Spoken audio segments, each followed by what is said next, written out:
একই কথা কি বাংলাদেশের ক্ষেত্রেও প্রযোজ্য? কারণ ব্রহ্মপুত্রের ওপর যে ব্রিজটা, সেখানেও তো চীনের একটা ইনভেস্টমেন্ট ছিল বাংলাদেশের ভেতরে, তো সেইখানে কি বাংলাদেশের ক্ষেত্রেও কি একই কথা প্রযোজ্য? একটা সিরিয়াস আলোচনার মধ্যে আবার বাংলাদেশ কি করবে, মানে আছে আছে ও। দেখো আমি তোমার একটা কথা বলি, হ্যাঁ, ইউনূস তো আম চাষের কথা বলেছিল, চায়না থেকে আম এবেলা ওবেলা আনা নেওয়া করবে। আমি একটা খুব সিরিয়াস কথা বলছি, হ্যাঁ। বাংলাদেশকে ভারতবর্ষের মানুষ, ভারতবর্ষের সামরিক বাহিনী, আমি খুব সিরিয়াস বলছি এই নোটটা, ভারতবর্ষের সামরিক বাহিনী, ভারতবর্ষের গভর্নমেন্ট খুব ভালোবাসে বাংলাদেশকে, বাংলাদেশের সাধারণ মানুষকে, বাংলাদেশের সাধারণ যারা তোমার চ্যানেলের শ্রোতা আছে সবাইকে খুব ভালোবাসে ভারতবর্ষ। বাংলাদেশের ইনফেকশন যেটা আছে না, একটা মানুষের শরীরে তো ইনফেকশন হতে পারে, হাতে পায়ে মাথায় ইনফেকশন হতে পারে, তো বাংলাদেশের সেরকম একটা রোগগ্রস্ততার মধ্যে দিয়ে বাংলাদেশ চলছে। এই রোগটা হচ্ছে জামাত নামক একটা ইনফেকশন, যেই ইনফেকশনটা তাদের শরীরে ছড়িয়েছে, এবং এটা ছড়ানোর জন্য যে কেরিয়ারটা দরকার, সেই কেরিয়ারটার নাম হচ্ছে মোহাম্মদ ইউনূস। এবার এই ইনফেকশনটাকে কিভাবে হ্যান্ডেল করতে হবে, তার জন্য কি অ্যান্টিবায়োটিক খেতে হবে, কি কি অ্যান্টি অ্যালার্জিক খেতে হবে, সেটা Bharatvarsha as a diplomatic doctor খুব ভালো মতো জানে। সুতরাং তিন দিক দিয়ে ঘেরা আছে, তো বাংলাদেশ খুব তাড়াতাড়ি সুস্থ হয়ে উঠবে। বাংলাদেশ সুস্থ হয়ে উঠে বাংলাদেশের যে গভর্নমেন্ট হবে তার সাথে ভারতবর্ষের সম্পর্ক আবার আগের মতো অত্যন্ত ভালো হবে। সে রাজনৈতিক সম্পর্ক হোক, কূটনৈতিক সমীকরণ হোক, সামরিক সমীকরণ হোক, বাংলাদেশ যদি মনে করে তাদের জলের যে দু চারটে কালি পটকা ফাটাচ্ছে, সেই পটকা ফাটিয়ে বলছে ভারতবর্ষকে বার্তা দিলাম বলে, দেখলাম আমি বিভিন্ন প্রচার মাধ্যমে রিল বেরোচ্ছে। আমার কথা হচ্ছে বাংলাদেশের সামরিক বাহিনীর 90% ট্রেনিং ভারতবর্ষের আর্মি দিয়েছে। বাংলাদেশকে সামরিকভাবে সচেতন এবং সামরিকভাবে সবল করতে ভারতবর্ষের মানুষ সাপোর্ট করেছে। সেই বাংলাদেশ যদি আজকে মনে করে যে ভারতবর্ষকে চ্যালেঞ্জ করবে কালীপটকা ফাটিয়ে, তাহলে আমি বলছি, আবারও বলছি, বাংলাদেশ সচেতন হোক, বাংলাদেশের এই ইনফেকশনগুলো সচেতন হোক, না হলে কিন্তু ভারতবর্ষের পুরনো স্বভাব আছে ফুল কোর্স মিল খাওয়ার পরে মৌরিটাকে চিবিয়ে গিলে ফেলা। সুতরাং মৌরির মতো টাক করে গিলে ফেলবে যদি বাড়াবাড়ি করে। শুধরে যাও, ভালো থাকবে, একটা বাবা বাচ্চা করে একটা ভোট করাও, সেখানে বিভিন্ন রাজনৈতিক সংগঠনকে দিয়ে ভোট করাও, ভদ্রলোকের মতো ভোট করাও, একটা সরকার করো, খেতে পাবে। নাহলে আগামী দিনে চাল ডাল কিচ্ছু জুটবে না। একদম। এই যে চাল ডাল, এই প্রসঙ্গটাতে এবারে আসবো। এবার শুভাশিস আপনি আমাদের সঙ্গে থাকুন। এবার আমরা যে আলোচনাটায় আসবো সেটা হচ্ছে এই যে এত কিছু বদলে যাওয়া, গোটা বিশ্বের এই যে রাজনৈতিক সমীকরণগুলো বদলে যাওয়া, এটা কি আরো কিছুটা প্রকট হলো ভ্লাদিমির পুতিনের এই ভারত ভ্রমণের পর? তাহলে সমীকরণগুলো কিভাবে বদলাচ্ছে? এবার ভাতে মারার হুমকি আসছে। আমরা সবাই জানি যে ভারতের সঙ্গে রাশিয়ার সম্পর্ক আজকের নয়, স্বাধীনতার অনেক আগে থেকে। কিন্তু সেখানে কেন ভারত রাশিয়া থেকে তেল কিনবে সেটা নিয়ে ডোনাল্ড ট্রাম্পের বড্ড গোসা হয়েছিল। আর সেই সূত্র ধরেই কিন্তু একের পর এক পরিস্থিতির খুব দ্রুত পরিবর্তন হয়েছে।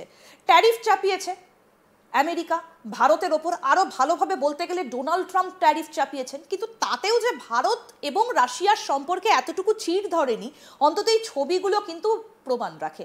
কি না, যেদিন পুতিন এলেন, বিমানবন্দরে নামলেন, প্রধানমন্ত্রী নরেন্দ্র মোদী তিনি পৌঁছে গেলেন তাকে ভারতের স্বাগত জানাতে। আমরা এবার এই আলোচনাটায় আসবো। শুভাশিস ব্যানার্জি আন্তর্জাতিক সম্পর্ক বিশেষজ্ঞ আমাদের সঙ্গে রয়েছেন। এই যে সম্পর্ক ভারত এবং রাশিয়ার, কি বলেছেন পুতিন? আজ তাক বাংলাকে দেব একান্ত সাক্ষাৎকারে, একটু ছোট্ট করে শোনাই, তারপর আসছি আলোচনায়। শুধু ব্যবসায়িক সম্পর্ক নয়, ব্যক্তিগত সম্পর্ক। আপনি জানেন পৃথিবী দ্রুত পরিবর্তিত হচ্ছে এবং এই পরিবর্তনগুলি আরও দ্রুততর হচ্ছে এবং সকলেই তা খুব ভালোভাবে দেখতে পাচ্ছে। বিশ্বের গঠন পরিবর্তন হচ্ছে, ক্ষমতার নতুন মুক্তা দেখা যাচ্ছে, বিশ্বজুড়ে কনফিগারেশন শক্তিগুলিও পরিবর্তিত হচ্ছে এবং এই পরিস্থিতিতে মহান দেশগুলির মধ্যে স্থিতিশীলতা নিশ্চিত করা অত্যন্ত গুরুত্বপূর্ণ। এই স্থিতিশীলতা অপরিহার্য কারণ এটি দ্বিপাক্ষিক এবং বিশ্বব্যাপী উভয় ক্ষেত্রেই স্থিতিশীল উন্নয়নের জন্য একটি দৃঢ় ভিত্তি তৈরি করে। তাই সেই অর্থে প্রধানমন্ত্রী মোদির সাথে আমরা যা করছি তা অত্যন্ত তাৎপর্যপূর্ণ, যা আমাদের দ্বিপাক্ষিক সম্পর্কের বাইরেও যায়। তদুপরি যখন এটি সরাসরি আমাদের সম্পর্কের উপর প্রভাব ফেলে।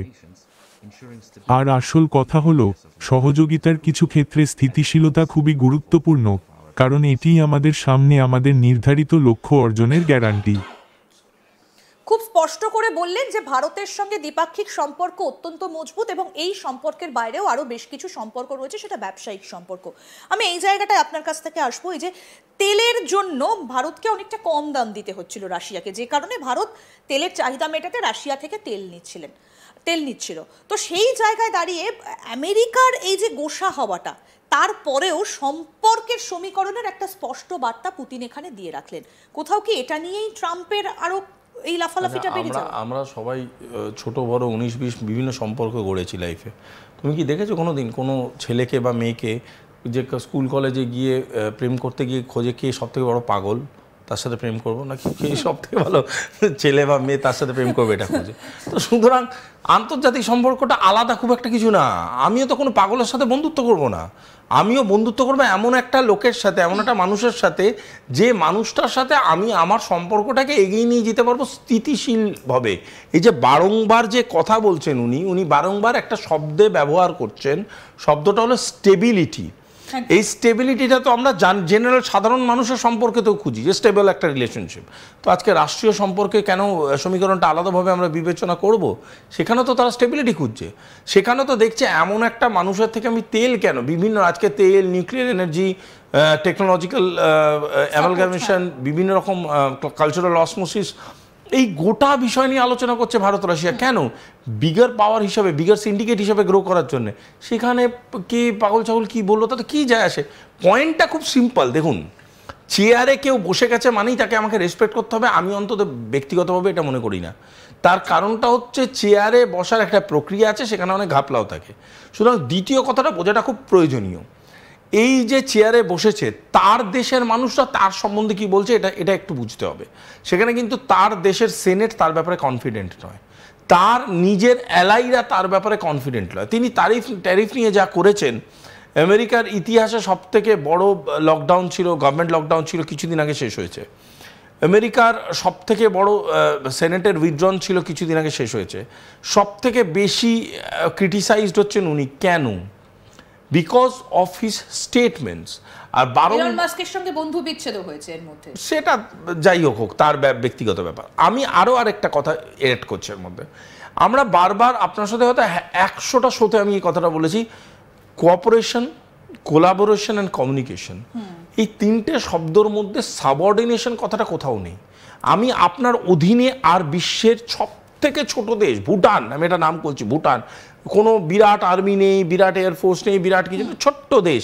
ভুটানও চায় না আজকের ডেটে দাঁড়িয়ে সাবঅর্ডিনেশন মোডে কাজ করতে। ভুটানও চায় কোঅপারেশন মোডে, কমিউনিকেশন, কোলাবোরেশন, বন্ধু হও, আমার চাকর হয়ে থেকো না। এটা হচ্ছে দ্য মডার্ন ওয়ার্ল্ড অর্ডারের বার্তা।